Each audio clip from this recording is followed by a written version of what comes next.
స్తోత్రం ఎస్సీ ప్రియమైన దేవుని బిడ్డలారా, క్రీస్తులందరికీ సమాధానం కలుగును గాక. ఆమేన్. నేను మీ అభిషేకాలు ఉన్నారు, బాగున్నారా? ఉదయం లెగుస్తున్నారా, ప్రార్థన చేసుకుంటున్నారా, వాక్యాన్ని ధ్యానించుకుంటున్నారని వచ్చున్నాను. ఒకవేళ ఇంకా ఎవరన్నా ప్రార్థన చేసుకోకపోతే ఉన్న పాటను మోకరించి ప్రార్థన చేసుకున్న వాక్యాన్ని ధ్యానించుకోవాలని తెలియజేస్తుంది బిడ్డలారా.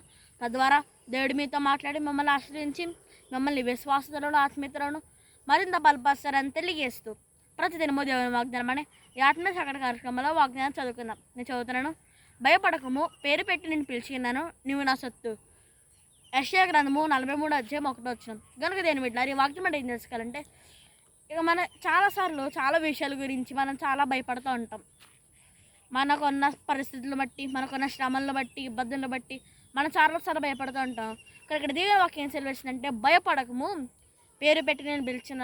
ఇక్కడ దేవుడు మనల్ని ఏమంటున్నా అంటే, నువ్వు భయపడద్దు, నీ పరిస్థితి గురించి నేను పేరు పెట్టి పిలుస్తున్నాను ఇక్కడ వాగ్దానం చేస్తున్నారు కనుక. అలాగే ఇంకేమంటున్నా అంటే, నువ్వు నా సొత్తు, మనము ఆయన సొత్తు అని ఇక్కడ దేవుడు వాగ్దానం చేస్తున్నాడు కనుక.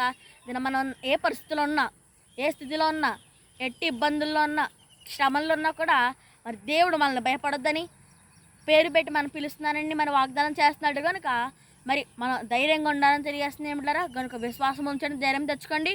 ఈ వాగ్దానాన్ని బట్టి ప్రార్థన చేసుకోండి. దేవుడి మాటలు దీవించింది కాక. ఆమేన్. ప్రార్థన చేసుకుందాం. స్తోత్రం ఎస్కే ప్రతిదినము దేవుని వాగ్దానమని ఆత్మచక్ర కార్యక్రమం మాకు ఇచ్చరి వందనాలు. మీరు మాకు ఇస్తున్న వాగ్దానం, భయపడకము, పేరు పెట్టి నేను పిలిచి ఉన్నాను, నువ్వు నా సొత్తు. ఈ వాగ్దానం మన చిత్రం నెరవేర్చండి. ఎవరన్నా రోగులంటే వారందరూ స్వస్థపరచండి. ఇద్దరు ఎవరైతే పుట్టిన పిల్లలు జరిపించుకుంటున్నారో వారందరిని ఆశ్రయించండి. అనేక మంది పుట్టిన పిల్లలు జరిపించుకోవాలా సాయం చేయండి. ఎంతోమంది సేవకులు ఉన్నారు, సంఘం అవకాశాన్ని అభివృద్ధిపరచండి. మా భారతదేశంలో ఎటువంటి అలారాలు జరగకుండా సాయం చేయండి, ఎటువంటి యుద్ధాలు జరగకుండా సాయం చేయండి. ఇస్రాయల్ దేశాన్ని మీకు కాపుదలు తెచ్చండి, ఎరుసలేము పట్టణ కాపుదలు తెచ్చండి. ఎటువంటి యుద్ధాలు జరగకుండా సాయం చేయండి. యేసునామమున తండ్రి, ఆమేన్. కనుక దేని బిడ్డలారా, ఈ వాగ్దానం మీరు పొందుకున్నారు కనుక లైక్ చేయండి, షేర్ చేయండి, సబ్స్క్రైబ్ చేసుకోండి, మంచి మంచి కామెంట్స్ పెట్టండి. దేవుడు మిమ్మల్ని దీవించును గాక. ఆమేన్.